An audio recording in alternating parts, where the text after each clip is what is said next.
Let's try to understand a little bit more what exactly happens when passing stuff into functions and when returning stuff from functions.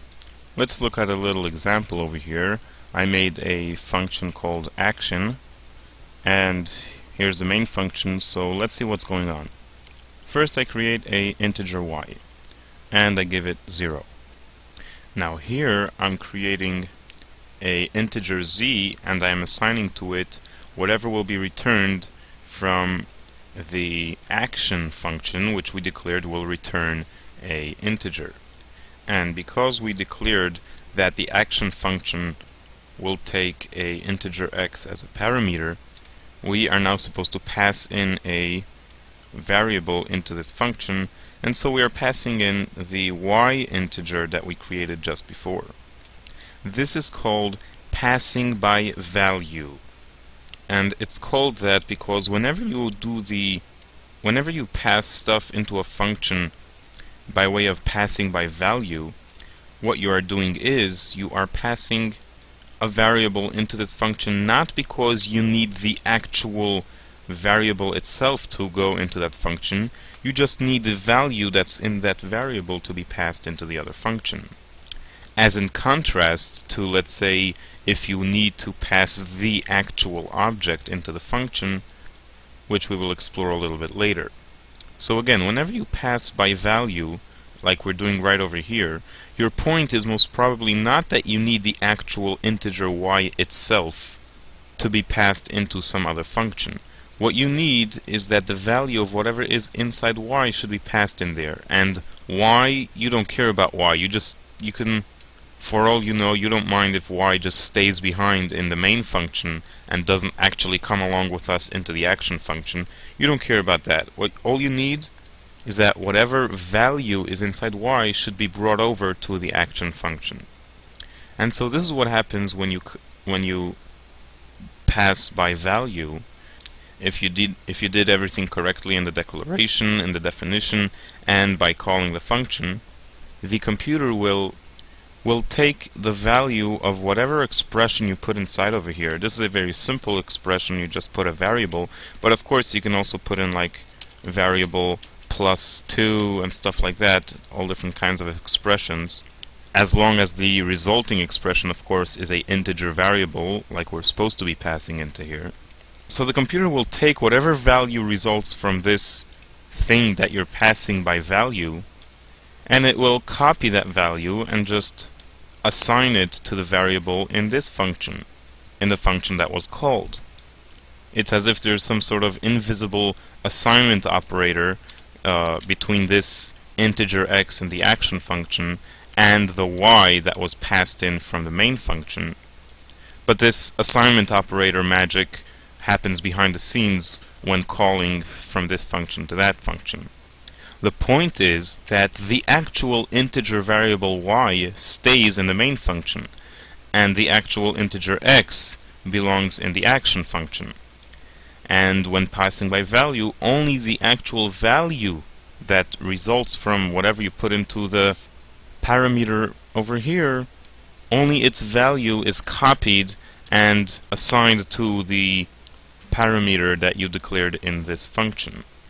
And because it only copies the value and puts it in the local variable, now we understand why whatever you're going to be doing with this local variable in the action function will not affect the y variable in the main function whatsoever. It is two different variables completely. The only thing that ever happened between the two is that the computer copied the value of y and assigned it to the variable x over here, but no more than that. Anything you do to x has nothing to do with the variable y. So this is why when passing by value, you do not have any effect on the passed variable into the called function, inside the called function. And now pretty much the same thing happens when returning a variable. Over here in the action function we increase the local variable x by 1, and then we return the variable x just plain and simply like that. And when we do it just plain and simply like that, again what we are doing is we are returning by value which means that we are in no way returning the actual variable x.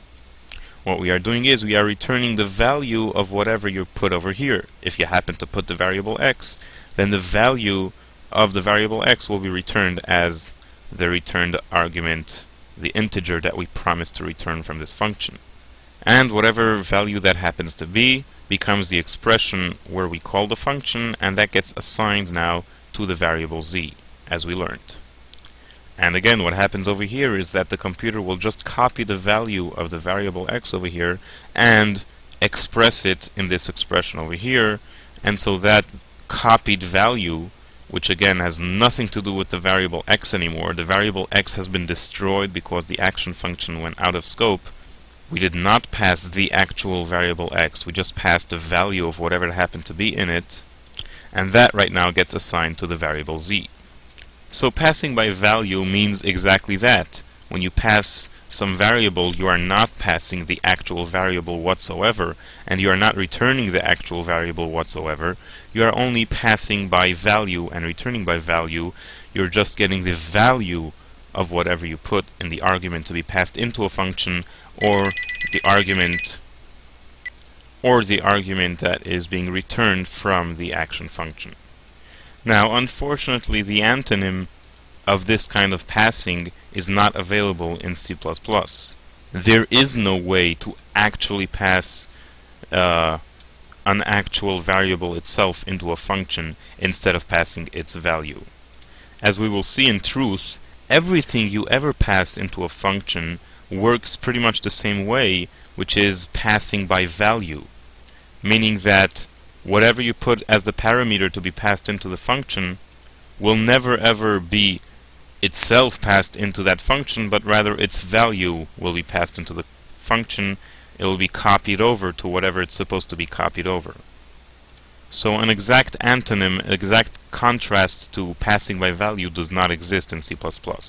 However, there is something else called passing by reference, which takes advantage of pointers to give us the same effect as if we would have passed an actual variable into another function.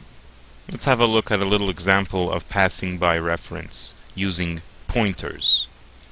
Here I changed around the declaration and definition of the action function that it will return a pointer to integer, and it will also take as a parameter a pointer to integer. Now let's see what passing by reference means. Over here I create the integer y just like before. Over here I create a integer pointer called pointer, and I'm making this pointer point to whatever is going to be returned from the action function. So now we are calling the action function, and since we promised that the action function will take a integer pointer as a parameter, so passing the regular integer y itself is not going to work, because that's an integer, not a pointer to an integer. So we are passing in the address of the variable y, which, as we learned, is equivalent to passing in a pointer of that type. Now, as I explained, the computer will do the exact same thing when passing this variable, when passing this expression into the called function. It will not take the actual variable y, it will not take an actual pointer to the variable y. It's only going to copy the value of whatever expression you put over here. The value right now happens to be the address of the variable y. The computer will leave the variable y in the main function and just copy the value of its address. Now, coming to the action function, it will assign that address to our local pointer variable over here, the parameter that we declared in this function. Now, even though this sounds like a regular plain old passing by value, the trick is that right now we have absolute full control and access to the variable being pointed to, because the value that was passed is the address of our variable y. That exact value was copied over. If it was 00123456 in the main function, that value is copied over to our function too, 00123456, whatever the address happens to be. Now we have a pointer in our function action that is the equivalent of having the actual integer y in our function. We can increment it we can change it around, and those changes will take permanent effect on the actual integer y, which really belongs in the main function.